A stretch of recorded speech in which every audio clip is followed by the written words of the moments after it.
आज मला एका गोष्टीचं समाधान आहे, देशाचे तिसऱ्यांदा पंतप्रधान नरेंद्र मोदी साहेब झाल्यानंतर मराठीला अभिजात भाषेचा दर्जा देण्याचा कालच निर्णय केंद्रीय मंत्रिमंडळाने घेतला। वडगाव शहरीकरांनो, हा एक ऐतिहासिक निर्णय। या निर्णयाचा जगभरातील मराठी भाषक आणि मराठी प्रेमींना खरोखरीच फार आनंद झालेला आहे। याबद्दल जगभरातल्या सर्व मराठी भाषिकांचं मी मनापासून अभिनंदन करतो।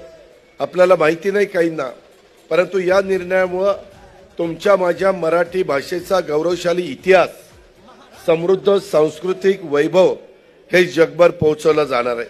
मराठी भाषा ही ज्ञान भाषा आहे, अर्थज्ञानाची भाषा आहे। ही बनायला मदत होणार आहे।